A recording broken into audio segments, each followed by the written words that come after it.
Pin his ID in comment section please.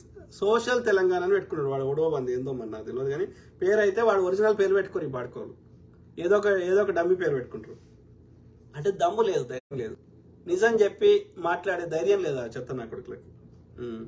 Rajesh Mamidipalli, ధరలు పెరిగితే ద్రవ్యోల్బణం పెరిగింది అన్న విషయం కూడా ఈ బత్తాయిలకు తెలియదు. జీతాలు పెరుగుతున్నాయి కదా, ధరలు కూడా పెరుగుతాయని సమర్థించుకుంటారు. కాదు, జీతాలు ఆదాయం ఎంత పెరిగిందో ఆ రేట్లో పెరిగితే ఏం కాదు. అదేమో పావులా పెరిగితే, ఇదేమో 100 రూపాయలు పెరిగితే ఎట్లా కలుస్తుంది? జనరల్గా నేను చూసిన ఇన్ఫ్లేషన్ సంవత్సరానికి 100 రూపాయలు 102 రూపాయలు అవుతుంది. కానీ అది ఆదాయమైనా అంతే పెరుగుతుంది, ద్రవ్యోల్బణం అంటే అంతనే పెరగాలి. కానీ ఇది 100 రూపాయలు 200 అయ్యి అది 102 రూపాయలు 2 రూపాయలు పెరిగితే ఈ 2 రూపాయలు అదనంగా వచ్చిన 2 రూపాయలతో ఈ 200 రూపాయల వస్తువు ఎట్లా కొంటాం? దాన్ని అన్నారు. దాన్ని ఆదాయం ఏ శాతంలో పెరుగుతుందో రేట్లు కూడా ఆ రేట్లో పెరిగితే ఎవ్వరికీ సమస్య ఉండదు. ఇదేమో 1% 2% పెరిగి అదేమో 200%, 300% పెరిగితే, 3 రేట్లు పెరిగితే ఎట్లా కొంటాడు వాడు? కొనలేడు. అప్పుడు కిలో తెచ్చుకునేది ఇప్పుడు 1/4 కిలో తెచ్చుకుంటారు, బతకాలి. కాబట్టి ఆ పరిస్థితికి రావద్దంటే ఏం చేయాలి? ధరలు నియంత్రణ చేయాలి. దాంట్లో ఎక్కడ లోపం ఉందో కనుక్కోవాలి. నీ పాలసీస్ ఆ విధంగా మార్చాలి. చేయడు. కావాలని బీసీ ఎస్సీ ఎస్టీలను పేదోళ్ళనే ఉంచాలి ఎల్లకాలం.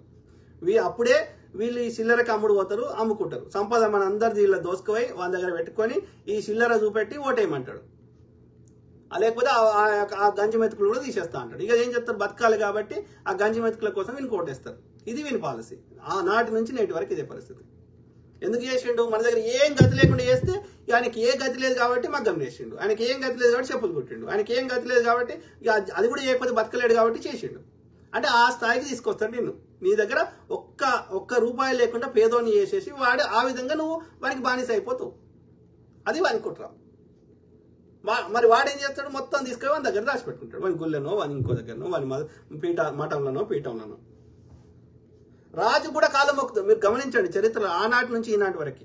ఈ రోజు అయితే ముఖ్యమంత్రులు, ప్రధానమంత్రులు, ఆ రోజులో అయితే రాజులు, వీళ్ళందరూ కూడా బాపనోడు కాలు మొక్కిరు. కానీ ఏ బాపనోడు రాజు కాలు మొక్కలే. ఇది గమనించండి. అంటే రాజు కూడా వాని కింద ఉన్నట్టు లెక్క, వాని కాళ్ళ కింద ఉన్నట్టు లెక్క. అంటే ఎవ్రీథింగ్ వాని కంట్రోల్లో పెట్టుకున్నాడు. వాడు పంచాంగం ఎందుకు పెట్టిండు? గీ టైం మంచిగా ఉంటుంది, గీ టైం చెడ్డ ఉంటుంది. ఎక్కడైనా భూమి మీద సాధ్యం అది? 6 గంటలకు చీకటి కావాలంటే చీకటి అవుతుంది, 6 గంటలకు తెల్లారాలంటే తెల్లారుతుంది, ఓ రోజు వర్షం పడాలని పడుతుంది. ఈ బాపనోడు చెప్తే పడుతుందా? అంటే గీ టైం మంచిగా, గీ టైం చెడ్డగా అనేది ఉండదు అన్నప్పుడు ఈ పంచాంగం కాన్సెప్ట్ పెట్టి ఇక నువ్వు తుమ్మినా ఈ టైంకి తుమ్ము, ఈ టైంకి తగ్గు ఎందుకు చెప్తుంటాడు? ఏం లేదు. నువ్వేం చేసినా వానికి తెలవాలి. తుమ్మినా వానికి తెలవాలి, దగ్గినా వానికి తెలవాలి. తెలిస్తే ఏంది? నీ సీక్రెట్లని తెలిస్తే నువ్వు ఇల్లు కట్టుకున్నా, నువ్వు ఏం చేసినా వానికి తెలవాలి.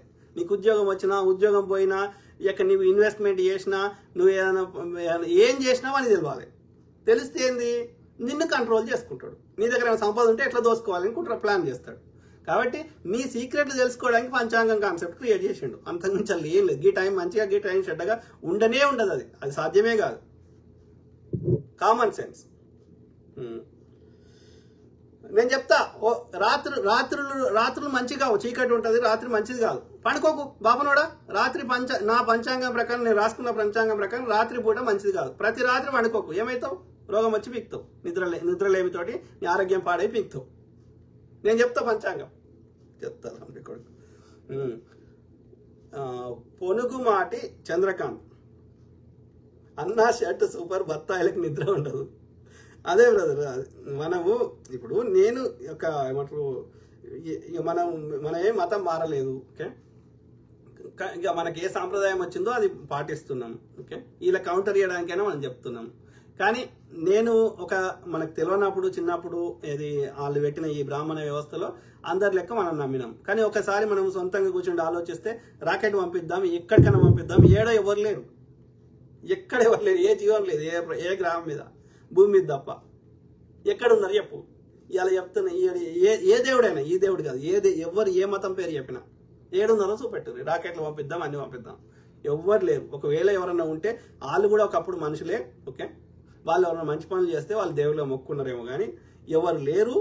మనకి ఏది ఆకాశంలోకి ఏది రాదు, కష్టపడింది. సింపుల్.